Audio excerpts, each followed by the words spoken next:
En noticias judiciales, el berrinchudo de la Torre. En el mundo, Brasil, el paraíso del narco. Y en los deportes, la Liga Nacional. T13 Noticias. Caminito de la escuela, apurándose a llegar. Después de tanto esperarlo y planificarlo, finalmente llegó el día del inicio del ciclo escolar 2017. Miles de padres de familia madrugaron hoy para preparar la lonchera, para pelear con los muchachitos para que comieran antes de salir, y partieron hacia el centro educativo. Aunque muchos iniciaron el pasado viernes, hoy es la fecha oficial del inicio del ciclo lectivo. Muchos niños y adolescentes llegaron con mucha alegría. Un buen porcentaje de los de primer ingreso lloraron como nunca antes lo habían hecho.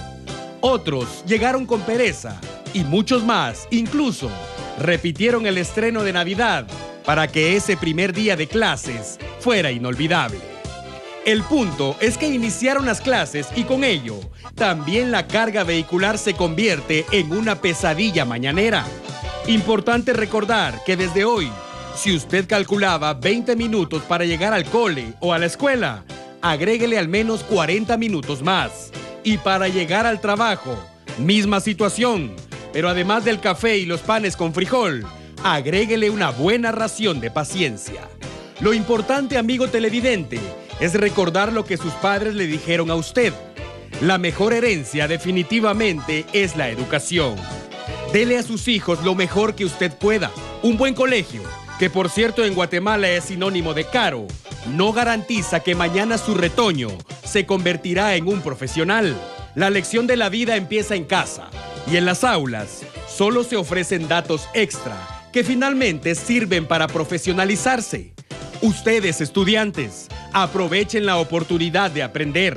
Hay muchos igual que ustedes en las calles que sueñan con leer un rótulo y no pueden. Hay muchos con hambre, mientras ustedes reclaman que el pan francés solo llevaba queso o crema.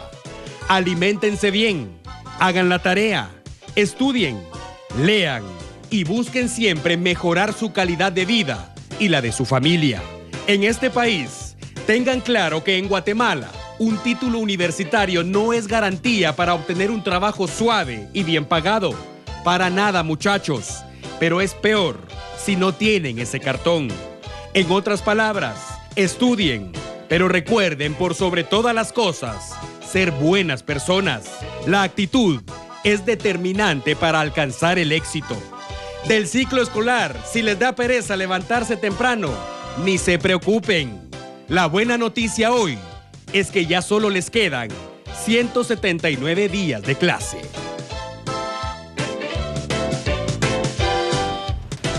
Muy buenas noches, excelente inicio de semana y bienvenidos a T13 Noticias. Trabajamos para usted. Buenas noches y gracias por su preferencia. Definitivamente el tema de la jornada es el inicio del ciclo escolar y tenemos cobertura completa. Y es que el presidente de Guatemala inauguró los 180 días de clases en una escuela de San Marcos.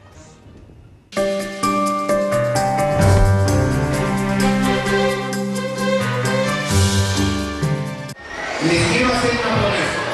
Vamos a luchar por 3 cosas: la dignificación del magisterio, el mejoramiento de las aulas y, por supuesto, la tecnología en el país. Las vacaciones se acabaron y miles de niños tuvieron que regresar hoy al salón de clases. El ciclo escolar 2017 fue inaugurado esta mañana por el presidente de la República, Jimmy Morales, en el departamento de San Marcos. Los niños de la Escuela Oficial Rural Magdalena Mérida Morales, ubicada en Malacatán, le dieron la bienvenida al ciclo lectivo 2017. Las expectativas para este año son muchas. Según el dignatario de la Nación, se resaltaron los avances que se han logrado obtener durante su gestión en temas educativos. Más de 30 escuelas de 50 que funcionan en ese municipio han sido reconstruidas y la meta para este año es completar la remoción de todos los planteles educativos de la zona. Además, reiteró que su gobierno hará lo posible en cumplir con los 180 días de clases y que la entrega de refacción y material didáctico para los maestros se hará puntual.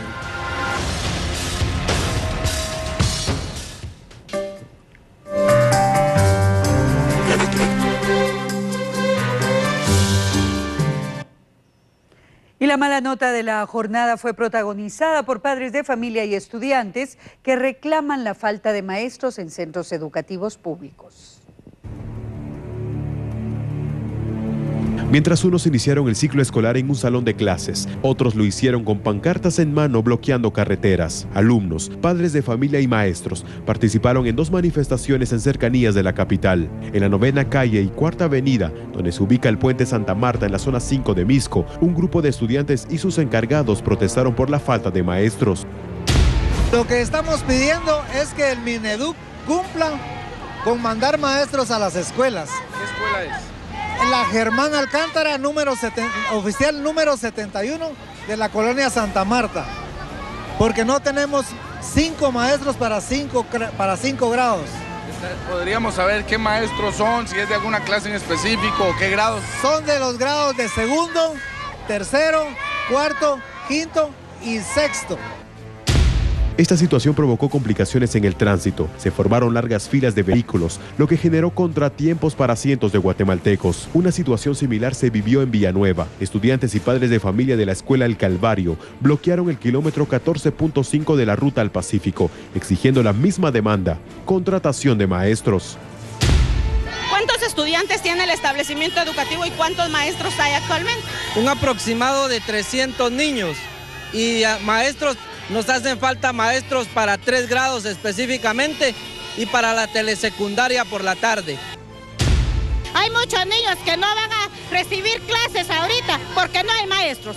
Tenemos 200 niños y solo 3 o 2 maestros tenemos, y mucho. ¿Desde cuándo no tienen ustedes maestros?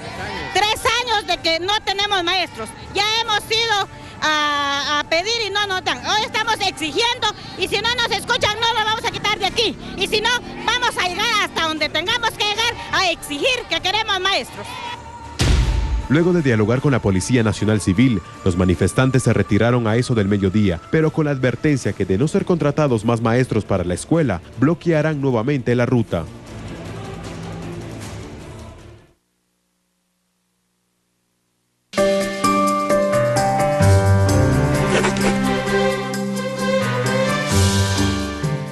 Continuamos con el tema y lamentablemente situación similar ocurrió en jurisdicción de Huehuetenango. El ciclo lectivo no inició por falta de un lugar digno para recibir clases. Hablamos de la escuela Domingo Morales, ubicada en el departamento de Huehuetenango. Aunque las autoridades inauguraron oficialmente las clases esta mañana, la historia para estos estudiantes es distinta. La escuela donde recibieron clases el año pasado fue declarada inhabitable en mayo de 2016. Temporalmente, las autoridades reubicaron a la escuela en un edificio alquilado, pero la falta de presupuesto obligó a entregar el complejo arrendado y ahora no tienen a dónde ir. Para nosotros el inicio del ciclo escolar ha sido bastante traqueteado, ¿verdad? Por la situación de que no contamos con un edificio propio para poder iniciar nuestra labor educativa, principalmente porque tenemos la promesa de la reconstrucción de nuestro edificio escolar, pero desafortunadamente todos los trámites los retardan mucho. Claustro de maestros, padres de familia y estudiantes se manifestaron frente a la dirección departamental para exigir un lugar digno donde los niños puedan recibir las clases. Aseguraron no desistir de las marchas hasta que la escuela sea reubicada. Se va a tomar una decisión, una toma de hecho, ¿verdad? Porque realmente no hay voluntad de parte de ellos, ¿verdad? La poca responsabilidad de las autoridades educativas. Pues triste la verdad, porque nosotros queremos la escuela Domingo Morales en la mañana porque en la tarde a veces llueve y nuestros papás no tienen tiempo de ir a traernos. De esta manera, más de 350 estudiantes perdieron el primer día de clases y nadie sabe hasta cuándo la situación seguirá de la misma manera. A este paso, este centro educativo no podrá cumplir con los 180 días de clases. Y para la Policía Nacional Civil, el inicio del ciclo escolar marca también el inicio del plan Escuelas Seguras. Su atención se centra en zonas rojas. Con la inauguración del ciclo escolar 2017, agentes de la Policía Nacional Civil iniciaron con el plan de seguridad para las escuelas, con el propósito de brindar seguridad a los estudiantes y maestros de los establecimientos educativos. En el Instituto Nacional de Educación Básica Experimental de la Colonia El Mezquital, zona 12 de Villanueva, se realizó un recorrido por parte de autoridades del Ministerio de Gobernación y Ministerio de Educación. Según la cartera del Interior, el plan de escuelas seguras se realizará en 134 establecimientos educativos que se encuentran en zonas catalogadas de alto riesgo, donde al menos 100 agentes brindarán seguridad perimetral. Los padres de familia mostraron su preocupación ante la inseguridad que se vive en el país. Piden que también se vigilen las paradas de los autobuses cercanos a los centros educativos. Esperan que estas acciones sean realizadas durante todo el año y no únicamente a inicios del ciclo escolar.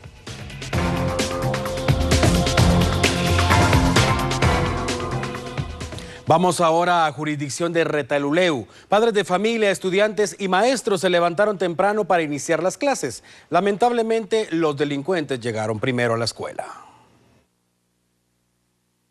Todo estaba preparado para iniciar el ciclo escolar este lunes en la escuela Carlos Federico Mora en Retalhuleu. Pero el primer día de clases para los escolares no fue de alegría, ni de emociones para contar de regreso en su casa.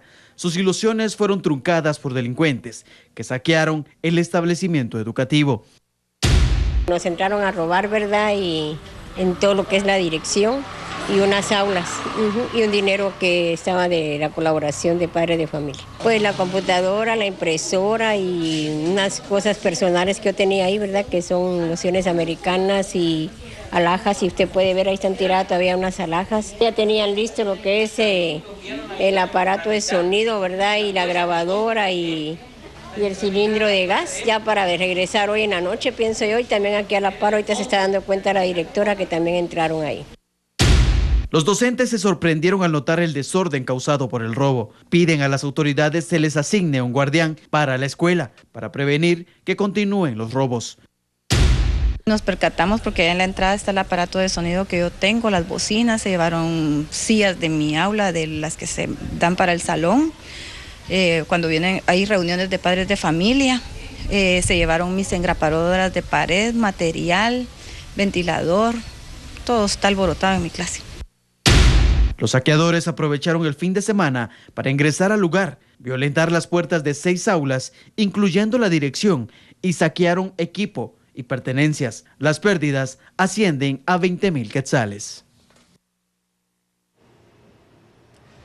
Como lo decíamos al inicio de esta emisión, definitivamente el tema de la jornada es el inicio del ciclo escolar. Mucha alegría, compañeros, de parte de algunos niños. Le damos la bienvenida a Pablo Paniagua allá, que está con nosotros. Algunos niños con mucha alegría, los que llegan por primera vez, algunos llorando. El caos vehicular, importante tomarlo en cuenta porque desde hoy definitivamente hay que anticiparse para salir de casa. Por lo menos, como decía alguna de nuestras noticias, de 30 a 40 minutos para poder estar en tiempo y evitar también ese estrés en la hora del tráfico. Algo importante también, compañeros, es que en algunos centros educativos no pudo iniciarse el ciclo lectivo tal y como se había planificado, y esto es lamentable, no solo por los esfuerzos que hacen los padres, sino el entusiasmo y la ilusión de los pequeños. La mala nota, como lo decíamos, Pablo. Así es, la mala nota de la jornada, y tenemos más información negativa, y es que hablamos de una noticia que también empañó la jornada estudiantil en Santa Rosa. El ciclo lectivo quedó suspendido por el asesinato de 3 personas frente a una escuela pública.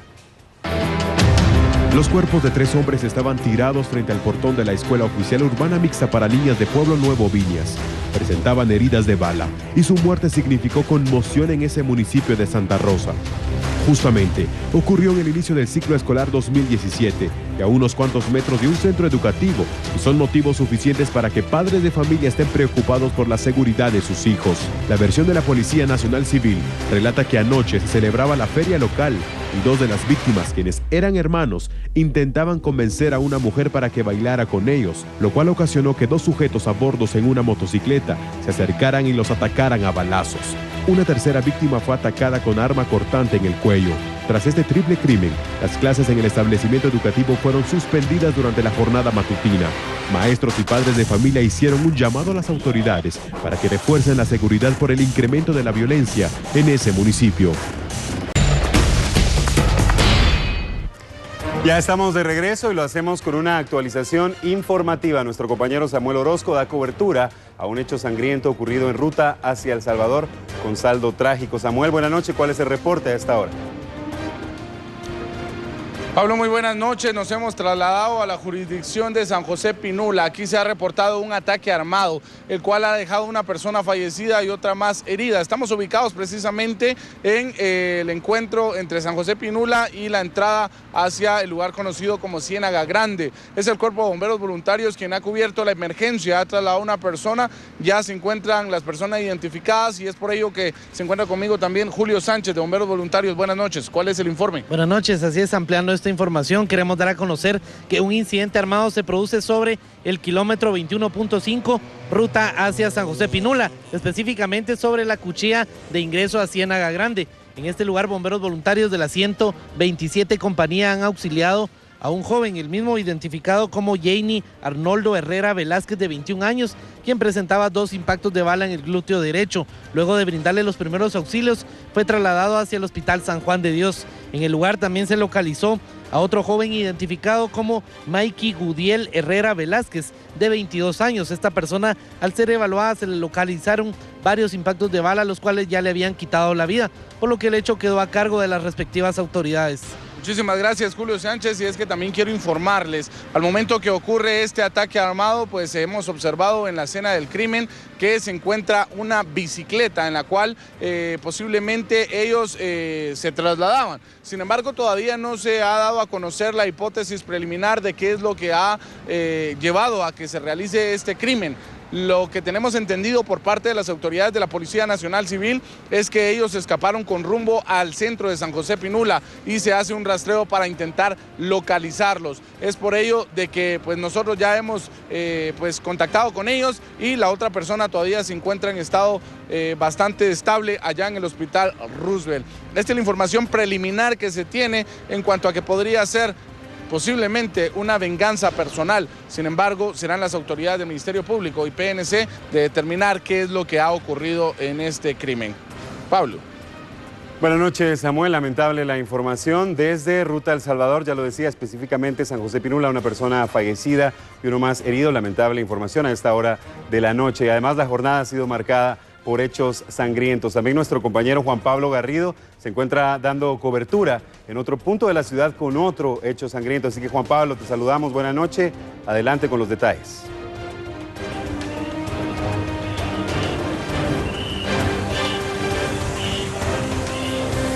Pablo, televidentes que a esta hora sintonizan T13 Noticias, queremos dar a conocer que nos encontramos ubicados en un sector de la zona 16 capitalina, donde se ha producido un incidente armado, el cual ha cobrado la vida de una persona de sexo masculino. Bomberos municipales se han presentado a este lugar y será su portavoz, Álvaro Moreira, quien amplíe detalles de la emergencia que se cubre en este sector de la zona 16 capitalina. Oficial, buenas noches. Buenas noches. Varias llamadas ingresaron al Centro de Coordinación de Emergencias de Bomberos Municipales, siendo el 123, indicando de un ataque armado hacia un microbús. De inmediato se envían 3 ambulancias al lugar y al llegar a los socorristas municipales encuentran al piloto del bus, que respondía al nombre de Walfred Orlando Figueroa, de 35 años, quien falleció debido a las múltiples heridas producidas por proyectil de arma de fuego que sufrió en el cuerpo. Se conducía a bordo del vehículo tipo microbús marca Toyota con placas particulares 380 FNP color gris. La ruta que él manejaba era Cayala. Gracias, oficial. Compañeros, hemos escuchado ya el reporte de paramédicos del Casco Rojo, los cuales se han presentado a este lugar. Lamentablemente no se ha podido hacer nada para restablecer los signos vitales de quien era en vida el señor Walfred Figueroa, de 35 años. Primeras líneas de investigación que ya manejan las autoridades correspondientes señalan que este ataque directo pudo producirse debido a la extorsión a los que pilotos son víctimas por parte de grupos delincuenciales. Es la información que podemos actualizar. Pablo, retorno contigo a Estudios Centrales. Gracias a nuestros compañeros Juan Pablo Garrido y también Samuel Orozco actualizando la información a esta hora de la noche. Por cierto, también tenemos información preliminar que ocurre en una de las cárceles de Guatemala. Estaremos al pendiente de lo que suceda. También nuestro equipo de reporteros ya se moviliza hacia el lugar donde se está suscitando la información. Vamos con más de T13 Noticias.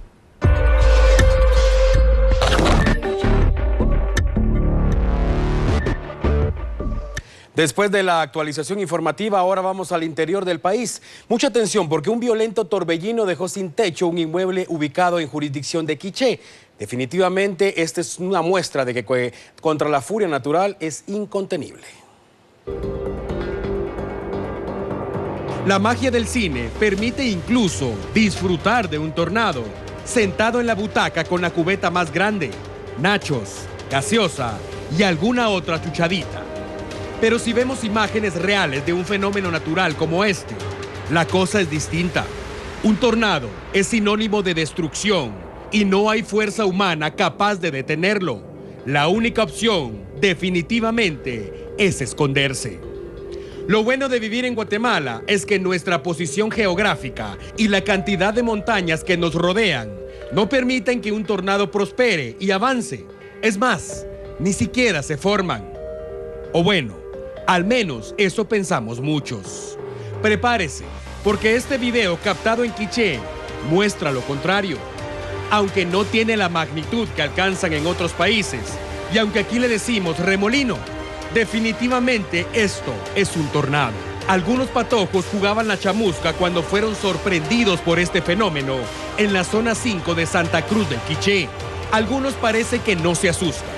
Y el que lo graba, pilas, se oculta, pero nunca deja de grabar. Y ojo, porque jamás pierde el objetivo. Muchacho, acá lo esperamos con currículum en mano. Para quienes creen que solo es un remolinito, les tengo noticias. El techo del gimnasio de la CDAG quedó destruido. Sí, lamentablemente sucedió un remolino, ¿verdad? Y nosotros estábamos utilizando las instalaciones para entrenar y ahí está lo que sucedió. La lluvia ha mostrado su furia en Guatemala y los reactivos que somos. Los temblores ocurren a diario y la sequía viene de la mano con el hambre y la desnutrición. Ojalá no se pongan de moda estos fenómenos, porque en otros países la solución es buscar los sótanos de las viviendas. Y acá, si tenemos piso de cerámica, ya es ganancia.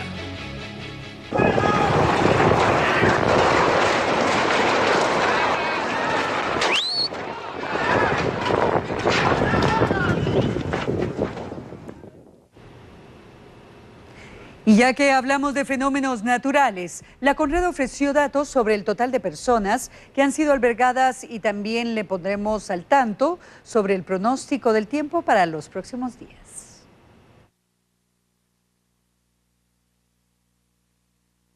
El efecto de un frente frío que en apariencia ya dejó de sentirse en el país mantiene en alerta a la Coordinadora Nacional para la Reducción de Desastres ante nuevos acontecimientos. Posterior al primer sistema de baja presión del 2017, las autoridades mantienen un constante monitoreo a nivel nacional. Actualmente, existen 16 albergues habilitados en los departamentos de Guatemala, Quetzaltenango, Quiché, Alta Verapaz, Huehuetenango, Jutiapa, Zacatepeques, San Marcos, Totonicapán, Sololá y Jalapa. Además de 11 albergues en apresto a nivel nacional. En la última semana se albergaron a un total de 918 personas en condición de calle. En lo que va de la temporada helada 2016-2017 han sido atendidas 3.910 personas en todo el territorio nacional. Los pronósticos advierten del ingreso de 4 a 5 frentes fríos y sistemas de alta presión para esta temporada. La CONRED tiene activo el 119 para que la población reporte si conoce de personas o familias que se encuentran pernoctando en las calles. Siempre en el contexto, el sector cafetalero de Guatemala ha sido impactado por las condiciones del clima y también por algunas plagas. Ahora solicitan que el Estado intervenga con los recursos económicos que corresponden. Actualmente la zona de producción cafetalera del Corredor Seco, Chimaltenango, Sololá y la parte alta de San Marcos registran daños por el descenso de las lluvias. Esta situación impactará a miles de familias y la cosecha del aromático 2016-2017. Según personeros de Anacafé, es necesario que se incrementen 40 millones de quetzales al apoyo cafetalero que se tiene previsto para este año para que se brinde apoyo a los afectados por el fenómeno climático. Sí, fíjense que si nosotros agarramos estadísticas de precipitación, o sea, la cantidad de lluvia que nos cae, nosotros nos damos cuenta que en los últimos 10 años ha venido disminuyendo más o menos en un grado de 500 milímetros en algunas zonas y en algunas zonas se ha caído hasta 1000 milímetros, principalmente en la zona cafetalera. Principalmente las plagas que nos van a aparecer, principalmente van a ser broca del café, que cuando el grano se reseca en la planta, muchos caficultores ya no lo quitan, lo dejan en la mata y eso hace que prolifere la broca del fruto del café y roya del café que siempre va a estar presente con nosotros. Este año, gracias a las gestiones del Ministerio de Agricultura, se nos han asignado 20 millones de quetzales. Esperamos que se puedan incrementar por lo menos a unos 30 o 40 millones para el 2017. Y igual nos quedan alrededor de 300 millones de quetzales todavía por asignar al fideicomiso, por lo que ojalá pudieran darse estos fondos lo antes posible para que los caficultores puedan hacer frente a todos los retos que tenemos en la producción del café en Guatemala. Actualmente se contabiliza un 60% de la recolección de café. Se prevé finalizar con 4.1 millones de quintales. Me apasiona mucho trabajar no solo en el medio, sino en escuelas.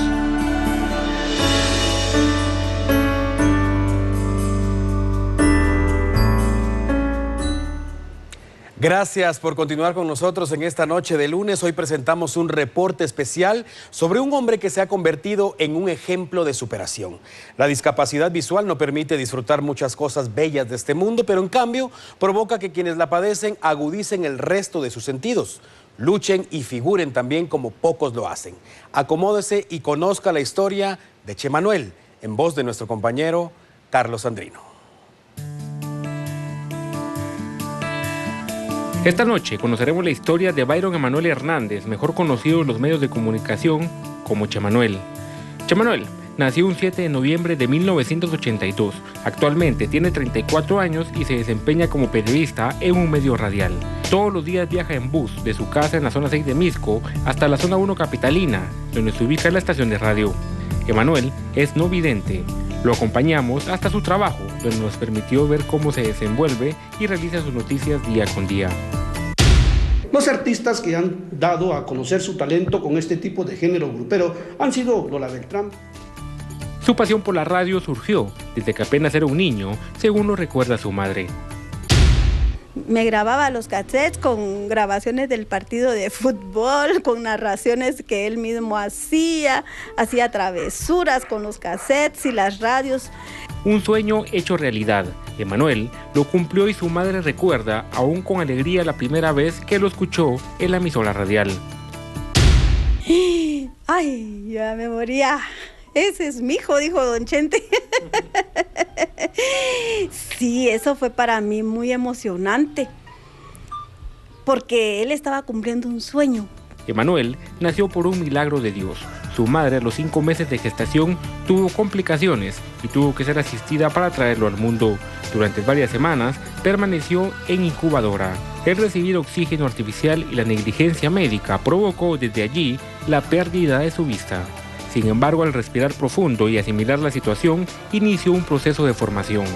Al paso de los años y al notar que su hijo tenía ciertas capacidades, entusiasmo y mucho carisma, Xiomara Molina, quien hacía doble sacrificio trabajando como enfermera y haciendo los espacios para atenderlo, comenzó a inscribirlo en diferentes actividades en las que su hijo le demostraba que la falta de visión no era un impedimento para triunfar. Judo, natación e incluso el fútbol fueron algunos de los deportes en los que participó y destacó como alumno. Sus estudios de nivel primario los recibió en una escuela para niños con capacidades especiales. Al entrar a los básicos cambió a un establecimiento público.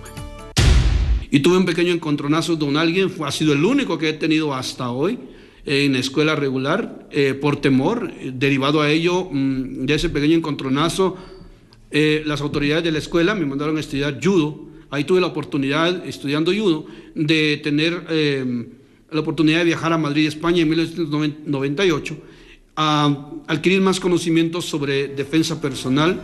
Destacó en muchos deportes y actividades culturales, lo que llenó de ilusión a su madre, quien en una oportunidad al preguntarle a la psicóloga de su hijo sobre qué quisiera que él fuera de adulto, ella respondió que soñaba con verlo como todo un profesional.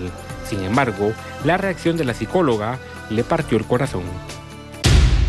Y ella se rió sarcásticamente, dijo: doña Xiomara, estamos hablando de cosas que ellos puedan hacer realmente. O sea, pues en ese momento es así como que truncarle a uno la idea, truncarle a uno la emoción. Y era la psicóloga. Pues, es algo que nunca se me va a olvidar a mí. Jamás lo olvidará, pero la vida y su hijo le han dado bendiciones y satisfacciones. Emanuel, aparte de desempeñarse como periodista, recién se ha graduado de psicólogo, irónicamente profesión de la persona que jamás creyó en sus virtudes. Por si fuera poco, Emanuel, además de cerrar la licenciatura, ha recibido una oferta de empleo como auxiliar en la universidad donde estudia. A mí me apasiona mucho trabajar no solo en el medio, sino en escuelas. Sus padres, tíos y sobrinos son la principal inspiración para Chemanuel. A diario pasa a visitar a su familia a la colonia La Betania, zona 7, donde es rodeado por sus pequeños sobrinos, quienes de cariño le dicen el Chapo.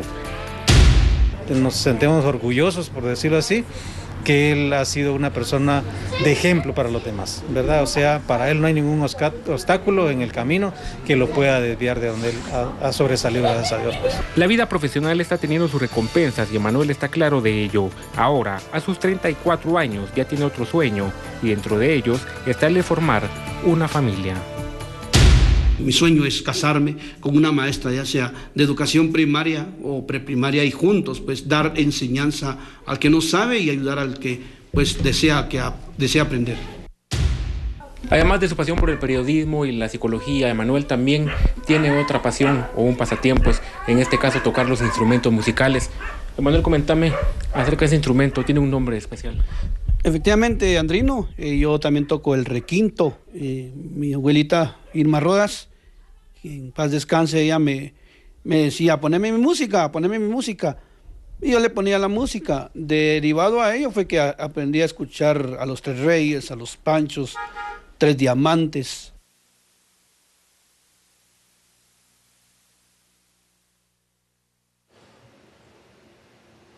Un excelente trabajo de nuestro compañero Carlos Sandrino, y como un dato agregado quiero contarle también que Chemanuel, como se le conoce en el medio periodístico, es bastante conocido. De hecho, es una persona bastante agradable, bastante querida, y tiene la particularidad de que durante mucho tiempo cubrió la fuente del Ejecutivo, es decir, el Palacio de la República. Cuando llegan reporteros nuevos o cuando llegaban reporteros nuevos, definitivamente Chemanuel era una pieza clave. Contando pasos, sabía dónde encontrar a cada funcionario público, dónde se ubica cada oficina de ese recinto. Así que muchas felicidades a Chemanuel por ser ese ejemplo de superación que hoy exaltamos acá en T13 Noticias.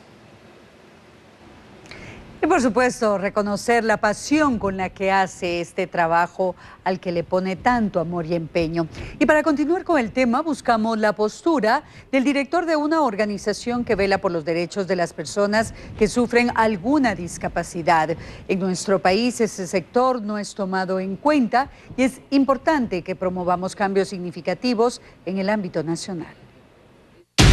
En este país se tropiezan con una serie de barreras para que una persona con discapacidad pues ejerza plenamente todos sus derechos. Existen, para el caso de las personas con discapacidad visual, barreras de comunicación e información, porque toda la información que debe plantearse en este país debe estar elaborada en formatos accesibles a las personas con discapacidad, y esto afecta en el campo de estudios, en el campo de la formación académica, en la cultura en general. Toledo considera la falta de acceso para la libre locomoción un acto de discriminación. El no tener las condiciones para una persona con discapacidad le limita todos sus derechos, y es el caso de las personas con discapacidad visual. El país cuenta con leyes que indican que las personas con discapacidad tienen el derecho de participar en igualdad, con las mismas condiciones a las de todos los ciudadanos. Sin embargo, las leyes hay que operativizarlas, ¿verdad? Porque a una persona ciega de nada le sirve que le digan que puede ingresar libremente a una biblioteca, pero ¿y a qué? Si no tiene documentación accesible para que la pueda consultar.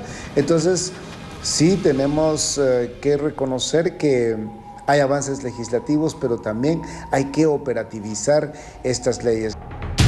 Sin embargo, no niega que se han logrado avances significativos para conseguir igualdad de derechos. Hemos logrado hasta este momento la ratificación del Tratado de Marrakech, que es un instrumento que garantiza el acceso de las personas ciegas a la lectura y a la información. Pero esto hay que ver que las instituciones del país responsables de desarrollar documentos de estudio, pues lo incluyan en su presupuesto y lo hagan valer y lo pongan al servicio de las personas con discapacidad visual. Según datos de la Organización Mundial de la Salud, 5.000 personas de cada millón de habitantes tienen ceguera. En nuestro país estaríamos hablando de cerca de 85.000 personas con dicha discapacidad.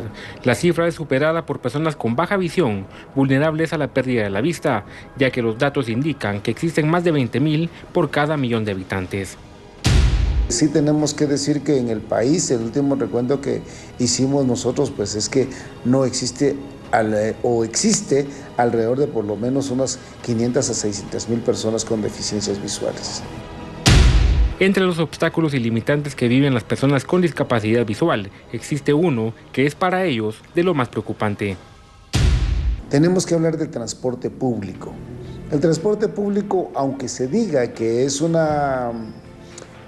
que una persona con discapacidad visual lo puede subir y bajar de una camioneta de manera libre e independiente, pero muchas veces los pilotos no hacen su estacionamiento como corresponde.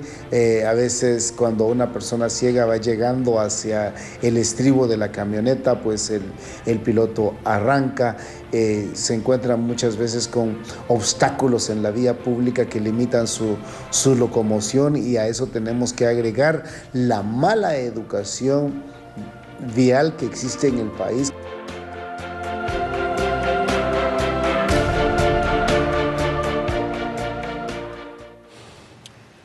Bien, y vamos a finalizar con este importante tema. Aunque a veces no lo muestran o simplemente no pueden decirlo, muchas personas con alguna discapacidad pueden sufrir daños psicológicos por ser víctimas de discriminación, especialmente en un país como el nuestro. Las personas con discapacidad visual tienen que luchar día con los diferentes obstáculos para poder desplazarse. El no contar con todos esos accesos afecta psicológicamente hablando, según expertos en el tema. Manejan frustración muchas veces, ¿verdad? El hecho de también aislarse. Por eso, si se dan cuenta, casi siempre las personas con discapacidad visual siempre andan por grupitos, ¿verdad? Porque ellos mismos han logrado hacer en este caso su red social, ¿verdad?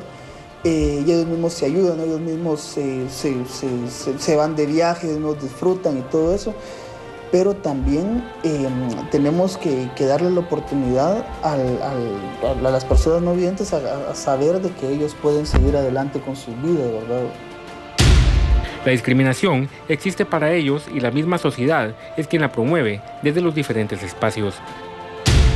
A nivel escolar y a nivel social, gubernamental, de que no se están prestando no se les están dando las oportunidades necesarias a estas personas, ¿verdad? Nos damos cuenta que en las calles hay reposaderas abiertas. A veces nosotros como videntes les podemos avisar, otros no. El hecho de pasar un semáforo, ¿verdad? De subir una pasarela o de cruzar una calle, ellos tienen que ir buscando sus propias estrategias y las han aprendido a hacer. O sea, con este punto lo que queremos mostrar es de que las personas con discapacidad visual se han logrado adaptar también a un medio que no les presta o no les da lo que ellos necesitan, ¿verdad?